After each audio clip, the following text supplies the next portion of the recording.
যে যদি ইলেকশনটা না হয়, অর্থাৎ আমরা ক্ষমতায় তাড়াতাড়ি না আসতে পারি, এই ভয়ে তখন আমরা সব কিছু মেনে নিয়েছি। কি হলো তাহলে? প্রতারণাটা কে করলো? এখানে দাঁড়িয়ে অনেকেই বলে গেছেন যদি প্রতারণা বলতে হয় তাইলে তারাই জাতির সাথে প্রতারণা করেছেন। ধন্যবাদ মির্জা ফখরুল ইসলাম সাহেব, আপনি বলেছেন 4-5 মাসে কোনো পরিবর্তন হয়নি, বরঞ্চ দুর্নীতির প্রবৃদ্ধি হয়েছে। আপনি স্বীকার করেছেন। পারবেন না। দুর্নীতি বন্ধ করতে হলে আগে মগজ পরিষ্কার করতে হবে। মানসিকতার পরিবর্তন ছাড়া চাঁদাবাজি, দুর্নীতি আপনারা বন্ধ করতে পারবেন না।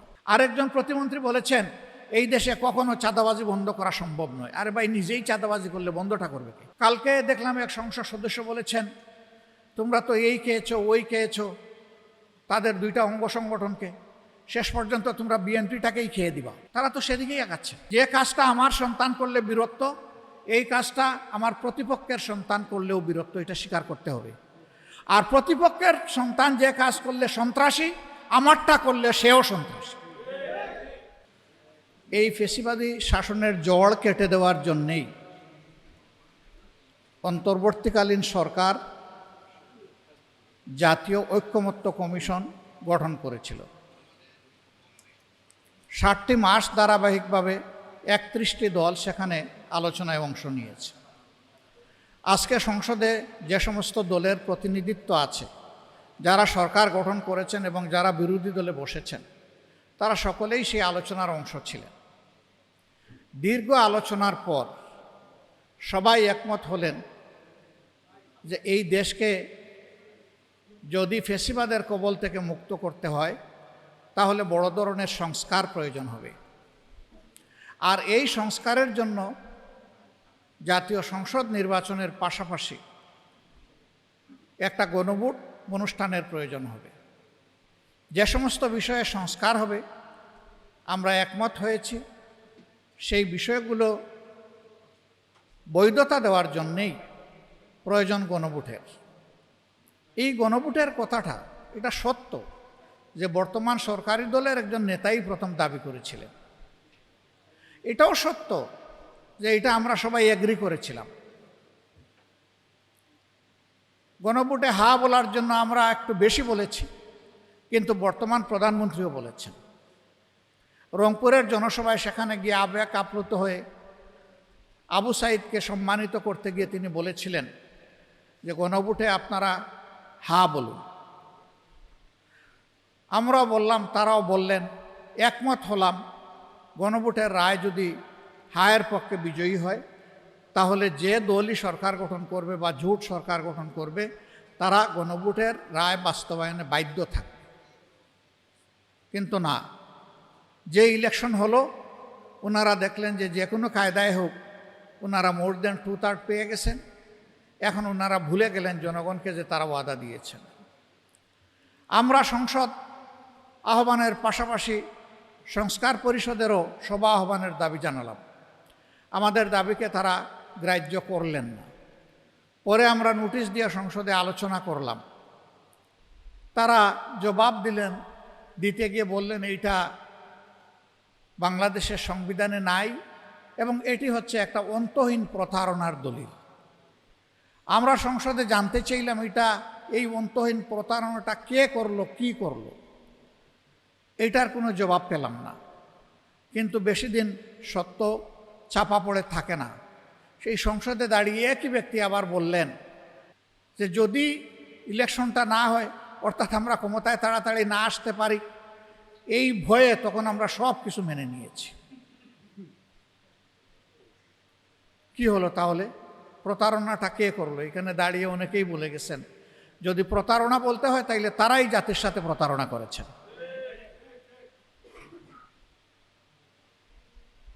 অসুবিধাটা কোথায়? এটা মানছেন না কেন? দানাই পানাই করে এখন সংবিধান সংশোধন কমিটি, কমিশন এগুলা গঠন করার কথা বলেন কেন? এর উদ্দেশ্য ইতিমধ্যে স্পষ্ট হতে শুরু করেছে। গুম কমিশন বিলুপ্ত করা হয়েছে, পরে তারা একটা আবার আইনের পক্ষে পাশ করতে যাচ্ছেন। অনেকটা বিড়ালের হাতে গুস্ত পাহারাদারির দায়িত্ব দেওয়া। অতীতে এই গুমের কাজটা কারা করেছে?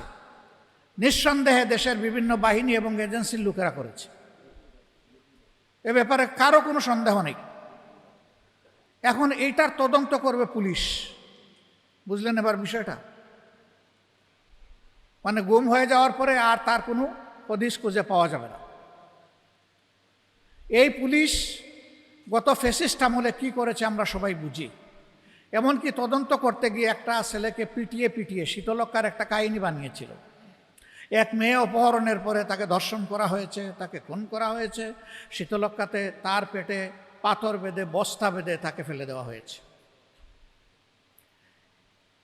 তার এই স্বীকারোক্তিমূলক জবানবন্দি নেওয়ার মাত্র 17 দিনের মাথায় এই মেয়ে তার বাপের কাছে ফিরে আসলো। এখন এই পাথর বাঁধা মরে যাওয়া মেয়েটা আসলো কিভাবে?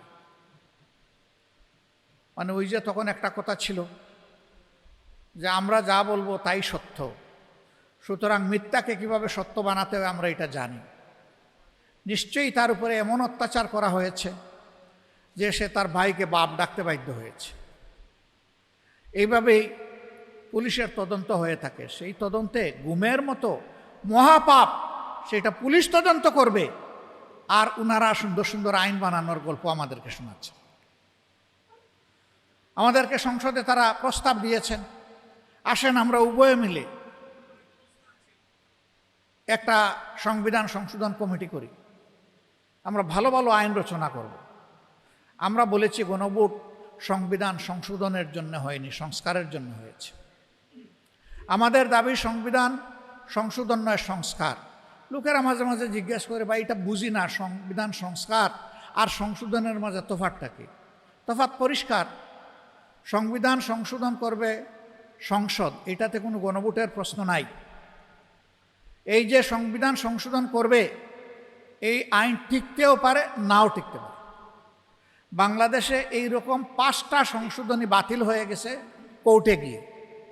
তো আমরা তো বাতিল হওয়ার জন্য কিছু করতে চাই না। আমরা তো ফেসিবাদের কবলে দেশটা আবার যাতে না পড়ে সেই জন্যে আমরা শক্ত পাকাপোক্ত ব্যবস্থার দিকে যেতে চাই। এইটা সম্ভব শুধুমাত্র গণপরিষদ অথবা সংস্কার পরিষদ গঠন করে এই কার্যক্রম পরিচালনার মধ্য দিয়ে। ওখানে হাত দিতে পারবে না আদালত। তারা একটা ভঙ্গুর সংশোধনী এনে জাতিকে আরেকবার তারা ধোঁকা দিতে চাচ্ছেন। দফায় দফায় আমাদেরকে অনুরোধ করেছেন। এমনকি তারা এটাও বলেন যে আপনারা কি আসবেন না?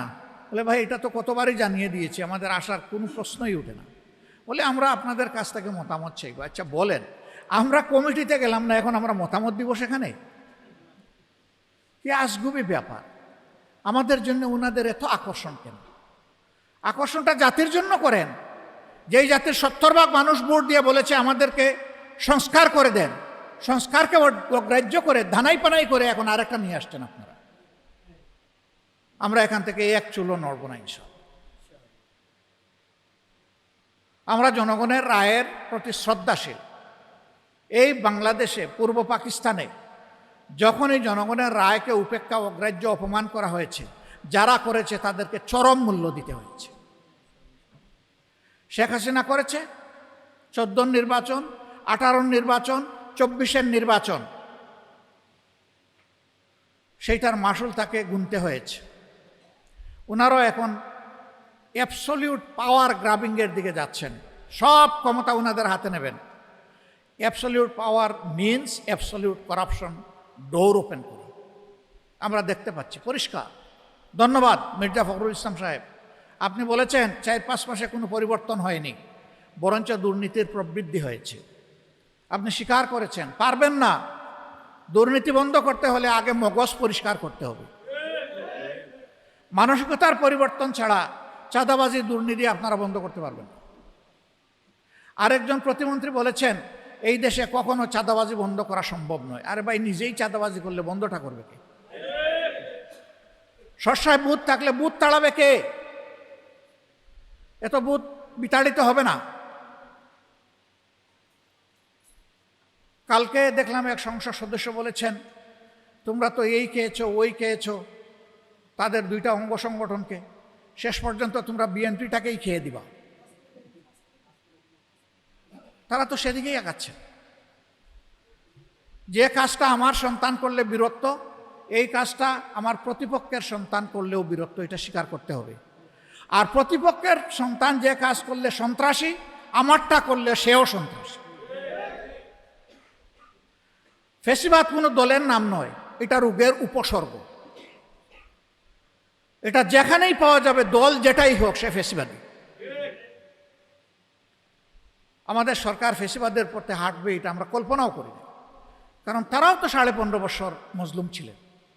তাদেরও তো সহকর্মীবৃন্দ গুম হয়েছেন, মামলার শিকার হয়েছেন, পঙ্গু হয়েছেন, দেশ দেশান্তরী হয়েছে। তারা এত তাড়াতাড়ি ভুলে যাবেন এটা তো আমরা কল্পনাও করিনি। আমরা তাদেরকে বলবো, দেশবাসীর প্রতি তো সম্মান দেখাবেন। এর আগে আপনাদের গুমের শিকার, খুনের শিকার এই পরিবারগুলোর প্রতি অন্তত সম্মান দেখান। সেই সম্মান দেখালে ফ্যাসিবাদের কোনো ছায়া এই দেশে থাকতে পারে না। যদি মূল জায়গায় হাত না দেওয়া হয়, তাহলে ওই ডাল কেটে কোনো লাভ নাই। আমরা ডালে হাত দেব না, ইনশাল্লাহ আমরা মূলে হাত দেব। আমরা ঐক্যবদ্ধ আছি, আমরা ঐক্যবদ্ধ থাকব। আমরা কোনো দল বা গোষ্ঠীর জন্য আমাদের এই লড়াই আমরা করব না। আমরা লড়াই করব জনগণের অধিকারকে নিশ্চিত করার জন্য। সাংবাদিক বন্ধুগণ, আপনারা অনেক কিছুর সাক্ষী এবং সঙ্গী, ভালো মন্দ দুটোই। আমার কথা কেউ রাগ করবেন না। অতীতের ফ্যাসিবাদী আমলে মিডিয়ার একটা অংশ ফ্যাসিবাদকে তুষণ করেছে, লালন করেছে, বাতাস দিয়েছে। শেষ পর্যন্ত সেই ফ্যাসিবাদ বাতাসে উড়ে গেছে। এখনো আমরা কিছু কিছু লক্ষণ সেরকম দেখতে পাচ্ছি। আপনাদের সহকর্মীদের মধ্যে যাদের মধ্যে আপনারা এই উপসর্গ দেখবেন, আপনারা আন্তরিকভাবে তাদেরকে বুঝান এই দেশটা সকলের, আপনারাও এই দেশের নাগরিক। দেশটা ভালো থাকলে আমরা সবাই ভালো থাকব। কিন্তু এটাও ঠিক যে সাহসিকতার সাথে ফ্যাসিবাদের বিরুদ্ধে অনেকে আলহামদুলিল্লাহ তারা আওয়াজ তুলেছেন, গর্জন করেছেন। তাদের লিখনীতে, বক্তব্যে, মিডিয়ায় আমরা তাদেরকে সাধুবাদ জানাই। আমরা সত্যিকারের বীর হিসাবে আমাদের মিডিয়াকে দেখতে চাই। কলম যোদ্ধা অথবা আপনারা বাক যোদ্ধা যেটাই বলেন, আপনারা তো যোদ্ধা। যোদ্ধারা তো মাথা নত করে না অন্যায়ের কাছে। আপনারা বীর হিসাবে দায়িত্ব পালন করে চলমান এই আন্দোলন ন্যায্যতার ভিত্তিতে যতটুকু দেখবেন আমাদেরকে সহযোগিতা করবেন। আমরা কোনো ভুল করলে আমাদেরকে ধরে দিবেন, সংশোধন করে দেবেন। আমরা কথা দিচ্ছি আমাদের সব কিছু জনগণের স্বার্থে। আজকের এই আয়োজনের জন্য বাংলাদেশের অন্যতম প্রাচীনতম সংগঠন, ঐতিহ্যবাহী সংগঠন বাংলাদেশ নেজামে ইসলাম পার্টিকে আমি অন্তরের অন্তঃস্থল থেকে কৃতজ্ঞতা জানাচ্ছি।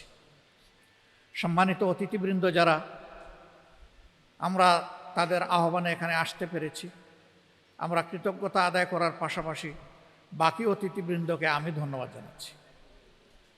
এই আয়োজন সার্থক হবে যখন দেশ ফ্যাসিবাদের কবল থেকে মুক্তি পাবে। ইনশাআল্লাহ মুক্তি আমাদের অবধারিত, আমরা পাবো ইনশাআল্লাহ। নাসরুম মিনাল্লাহি ওয়া ফাতহুন কারীব ওয়া বাশশিরিল মুমিনিন। আসসালামু আলাইকুম ওয়া রাহমাতুল্লাহ।